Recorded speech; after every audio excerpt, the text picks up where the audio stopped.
नमस्कार दोस्तों, मेरे चैनल में आप लोगों का एक बार फिर से स्वागत है। दोस्तों, पिछली वीडियो में मैंने आप लोगों को बताया था कि जो मध्य पाषाण काल रहा भारत में, उसके कहाँ कहाँ जो है स्थल मिले हैं, और मैंने स्पेशली उस पर अपनी वीडियो जो आपको प्रस्तुत की थी वो थी राजस्थान पर, कि राजस्थान में कहाँ पर जो है मध्य पाषाण काल के स्थल मिले हैं। आज उसी क्रम को आगे बढ़ाते हुए मैं आपको बताऊंगा गुजरात, पश्चिम बंगाल और मध्य प्रदेश के स्थल के बारे में। तो बड़े ध्यान से आप लोग इसको सुनना। तो देखो, गुजरात में जो ताप्ती, नर्मदा और माही और साबरमती नदियां हैं, उनके आसपास जो है मध्य पाषाण युगीन स्थल जो है प्राप्त होते हैं, और इनमें अक्खस, बलसाना, हीरपुर और लंगनाज सबसे महत्वपूर्ण जो है स्थल है, जो मध्य पाषाण काल की संस्कृति को भारत में दर्शाते हैं। इसमें एक बात मैं यहाँ और बताऊंगा आपको कि इनमें से जो H.D.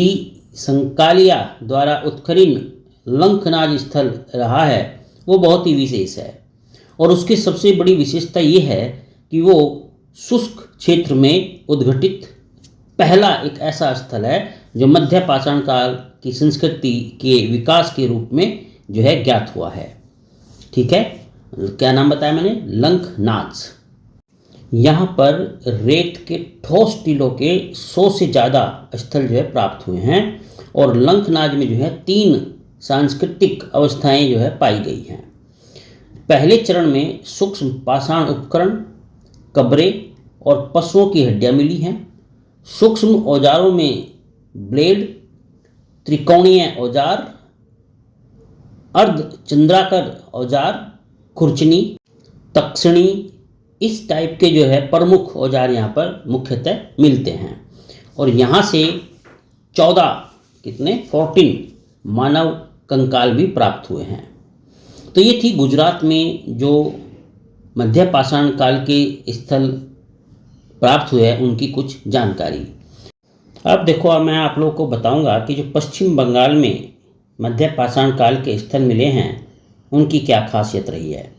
देखो, यहाँ पर जो है वर्धमान जिले में दामोदर नदी के किनारे, ठीक है, कहाँ पर? दामोदर नदी के किनारे एक जगह स्थित है जिसका नाम है वीरभानपुर। और ये जो वीरभानपुर है, यहाँ पर जो है 1954 से 1957 ईस्वी के बीच बीबी लाल ने उत्खनन कार्य कराया था, और यहाँ मध्य पाषाण काल की जो है कुछ वस्तुएं मिली हैं। यहाँ पर जो सबसे खास बात है वो ये है कि अनेक गड्ढे या भू छिद्र मिले हैं, और इन गड्ढे या भू छिद्रों के बारे में जो अनुमान लगाया जाता है वो ये है कि यहाँ ये जो छिद्र थे ये खंबे गाड़ने के लिए खोदे गए होंगे। ठीक है, इस पुरातात्विक स्थल की जो पहचान हुई है वो संयुक्त आवासीय बस्ती एवं प्रस्तर औजारों की निर्माण की स्थली के रूप में की गई है। यहाँ झोपड़ियाँ भी बनी हुई मिली हैं।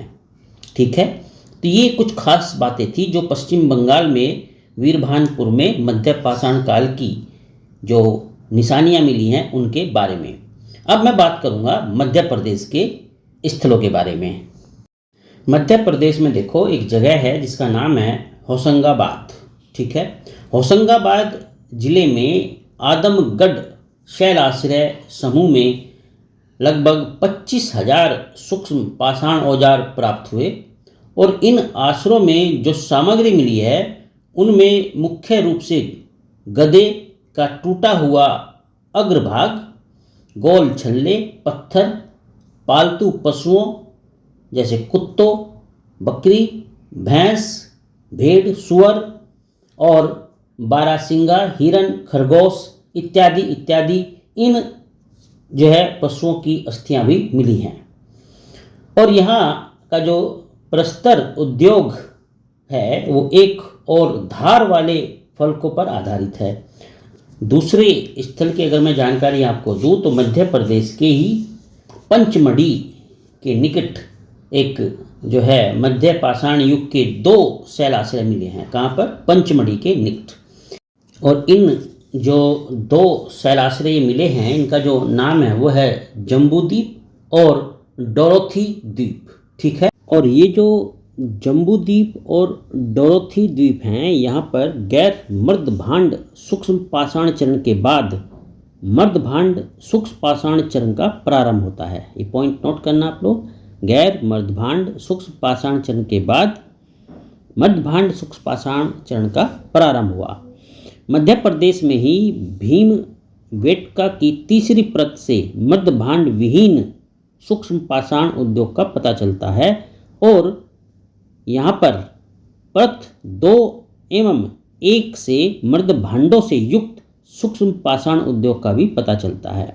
तो दोस्तों ये थी कुछ जानकारियाँ मध्य पाषाण काल के स्थल की मध्य प्रदेश, गुजरात और पश्चिम बंगाल से संबंधित।